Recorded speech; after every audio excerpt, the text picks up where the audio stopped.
आत्मशोधन की प्रायश्चित प्रक्रिया। आत्मविश्लेषण, आत्मशोधन और आत्म परिष्कार की प्रत्यावर्तन प्रक्रिया का एक महत्वपूर्ण अंग है।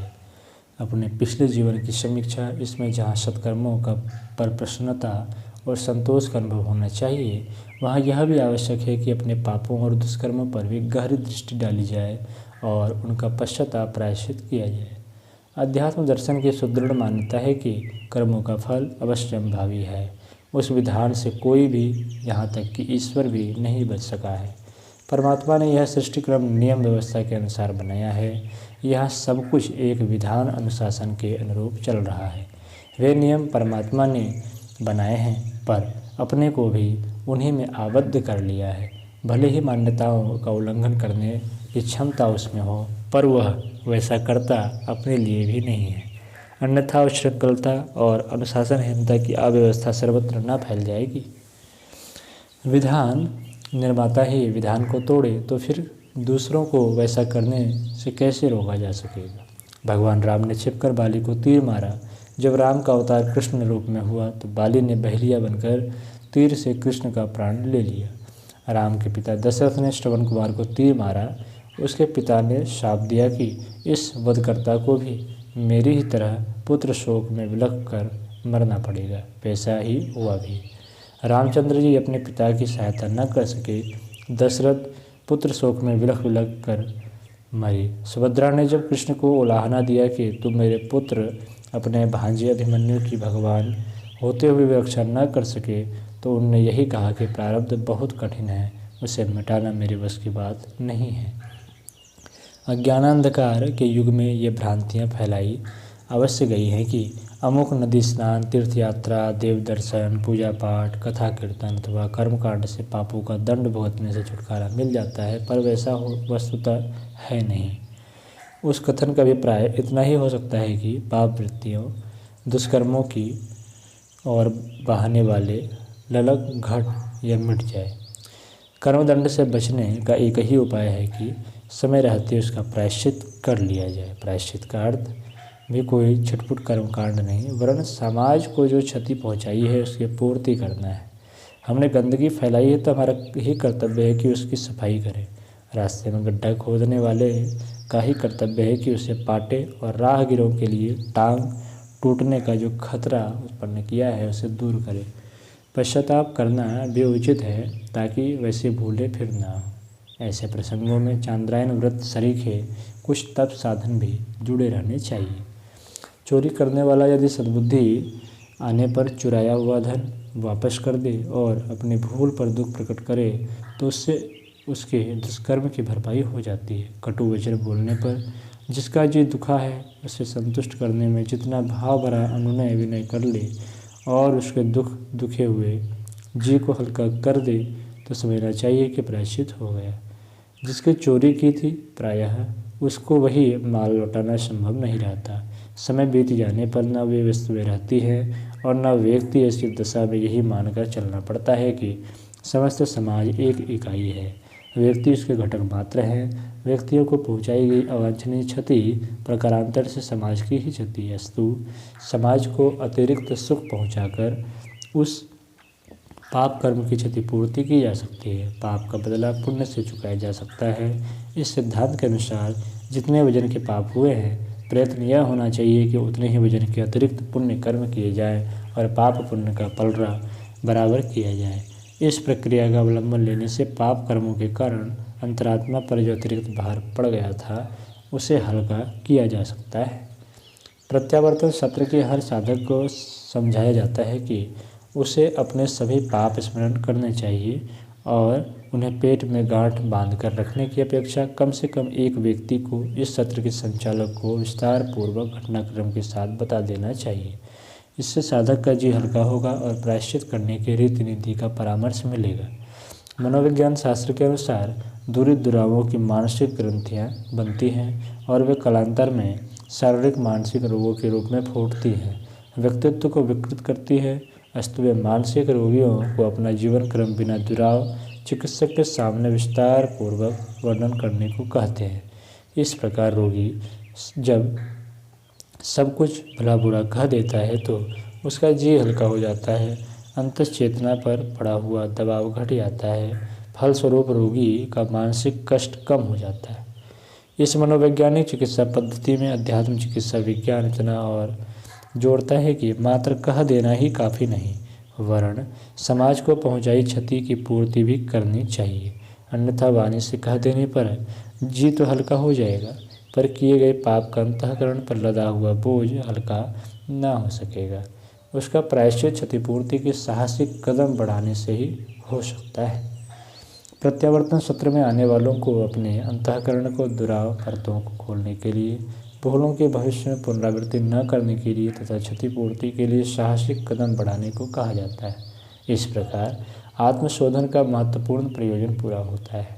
यह पाप भरी है जो उपासना में मन नहीं लगने देता, साधना क्रम में विघ्न बनकर खड़ा होता है, चित्त का उच्चाटन करता है, श्रद्धा नहीं जमने देता। इस प्रकार उपासना की दिशा में उठाए गए कदम प्रायः लंगड़े लूले अधूरे असफल रह जाते हैं। यदि आत्मशोधन की प्रायश्चित प्रक्रिया पहले अपना ली जाए तो कपड़े को धोने के बाद रंगने की तरह साधना का प्रतिफल भी संतोषजनक होता है। पिछले किए हुए दुष्कर्म मनोवैज्ञानिक ग्रंथि बनकर अंतःकरण में जम जाते हैं और चुपके चुपके यह प्रयत्न करते हैं कि कोई आकस्मिक विपत्ति बुलाकर उस भार का परिशोधन कर डालें। विपत्तियां अनायास तो आती नहीं, उन्हें बुलाने के लिए किसी नई दुर्बुद्धि का सृजन होता है। उसी के फलस्वरूप संकट उत्पन्न होता है और पिछले पाप का कठोर दंड मिलता है। एक पाप दूसरे पाप की प्रेरणा देता है और जब तक वह मवाद निकल नहीं जाता, एक के बाद एक दूसरी फुंसियाँ उठती फूटती रहती है। प्रगतिशील जीवन के पथ में यह भारी बाधा है। इसे दूर करने के लिए प्रायश्चित की तपश्चर्या अपनाना हर दृष्टि से उपयोगी है। व्यक्ति का मन क्षेत्र जहाँ अवांछनीय भार से हल्का होता है, भावी कर्मभोगों से निश्चितता मिलती है, वह समाज को भी लाभ होता है। प्रायश्चित के आधार पर किए गए पाप कर्मों के बदले जो पुण्य कर्म किए जाते हैं, उनसे पाप कर्म से उत्पन्न हुए कुरूपता को सौंदर्य में बदलने का अवसर मिलता है। शुभ कर्मों की परंपरा चलने से व्यक्ति द्वारा भूतकाल में चलाई पाप परंपरा की काट हो जाती है। इस प्रकार समाज में पतनकारी जो तत्व उत्पन्न किए गए थे, उनका निराकरण भी पुण्य रूपी सत्कर्म कर देते हैं। पंचगव्य और हविष्यान्न में तिल, जौ और चावल को प्रत्यावर्तन सत्र के साधक प्रतिदिन ग्रहण करते हैं। इसमें शास्त्रीय प्रायश्चित परंपरा का समावेश है। विधिवत यह संस्कारित आहार मन और शरीर के शोधन में बहुत सहायक होता है। 4 दिन की तपश्चर्या साधना भी संचित मलिनता के निराकरण में सहायता करती है। शांतिकुंज का वातावरण भी शोधन और समाधान की दृष्टि से बहुत उपयुक्त है। इस दृष्टि से कुछ भार तो यहाँ ऐसे ही हल्का होता है, शेष के लिए पुण्य संवर्धन के लिए कुछ साहस करने की विशेष विधि व्यवस्था सोची जाती है। प्रत्यावर्तन सत्र में सम्मिलित होने वाले साधक संचालक को अपने दुष्कर्मों का विवरण लिखित अथवा मौखिक रूप में से इस विश्वास के साथ प्रस्तुत करते हैं कि सुनने वाले के अतिरिक्त यह विवरण अन्य किसी पर भी प्रकट न किया जाएगा। यदि लिखित है तो उसे 1 दिन बाद वापस कर दिया जाएगा। इस आत्मिक साहसिकता का प्रभाव तुरंत चित्त में हल्कापन आने के रूप में दृष्टिगोचर होता है। प्रायश्चित के लिए प्रायः यही परामर्श दिए जाते हैं कि समाज में पुण्य परंपराएं प्रचलित करने के लिए उन्हें उतने या न्यूनाधिक वजन के सत्कर्म करने चाहिए जितना कि पाप कर्मों का भार है।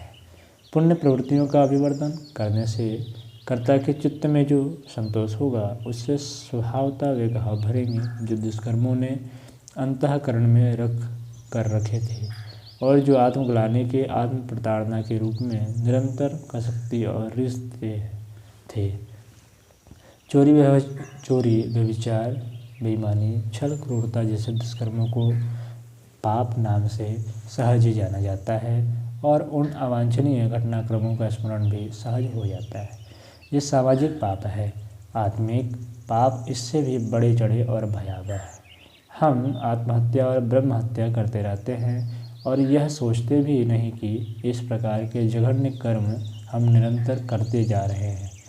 स्पष्ट है कि आत्मा को अगणित दुखद योनियों में भ्रमण करने के उपरांत एक मनुष्य जन्म ही उद्धार के लिए मिला है। यदि यह शुभ अवसर ऐसे ही पशु प्रवृत्तियों में गंवा दिया जाता है तो फिर उसे कष्ट भरी दुखद योनियों में भ्रमण करना पड़ेगा। आत्मा को शुभ अवसर का लाभ उठाने से वंचित रखना और फिर उसे यंत्रणा भरे कुचक दुख सहने के लिए धकेल देना निश्चित रूप से आत्महत्या है।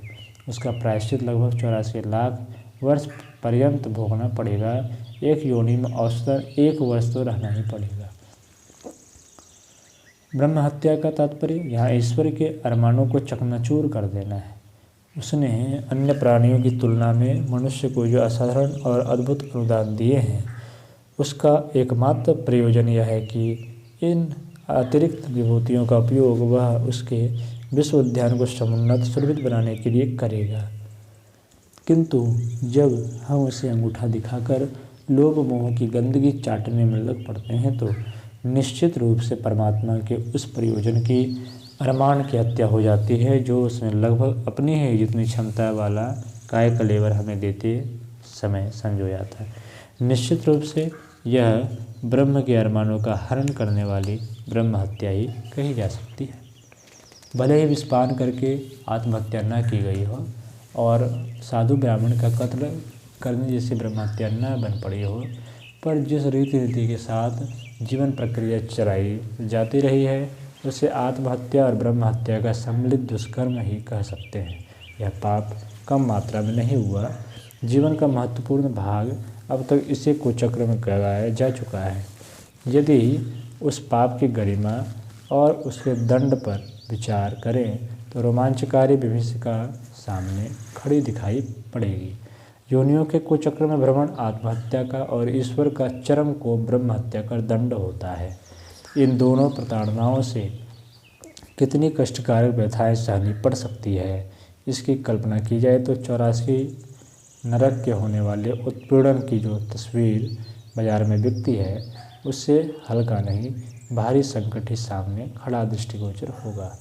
यह मान्यता सर्वथा मिथ्या है कि छिटपुट पूजा पत्री या कर्मकांडी तंत्रघंट आत्मकल्याण अथवा ईश्वर अनुग्रह का लक्ष्य प्राप्त करा सकते हैं।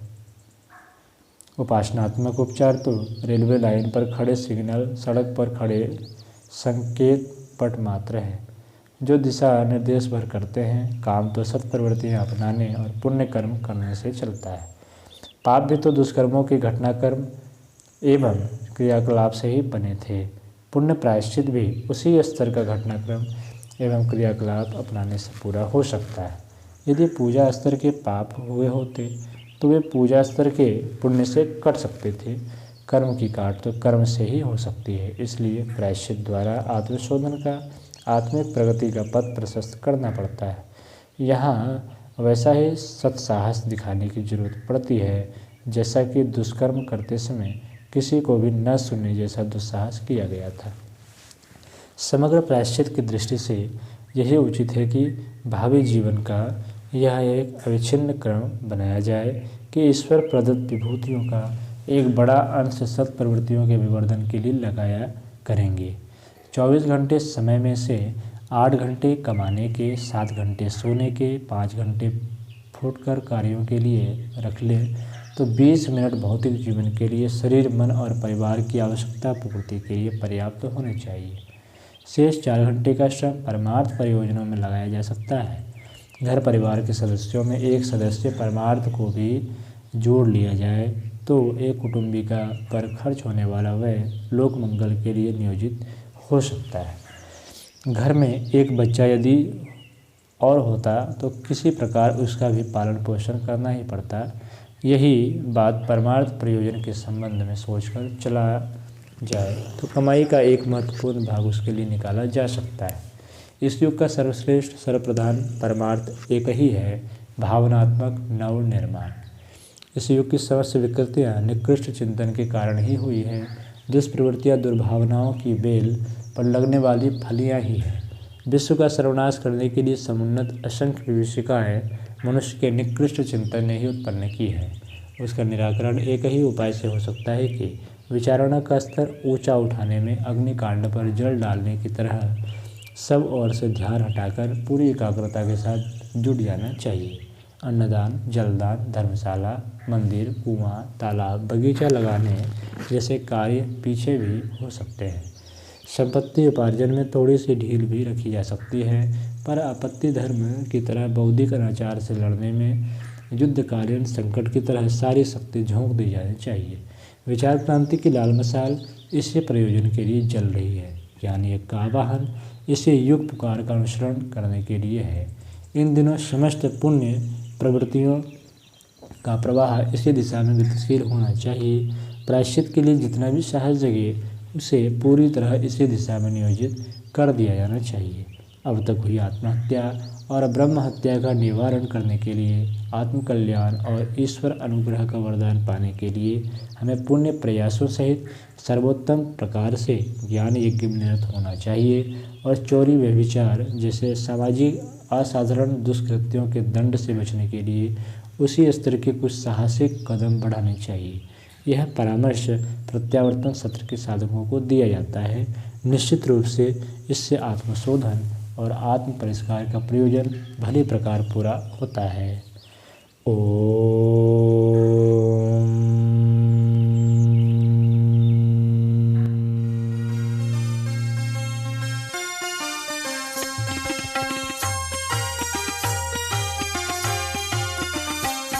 चलो गुरुदेव के सपने सजाने की शपथ ले लें।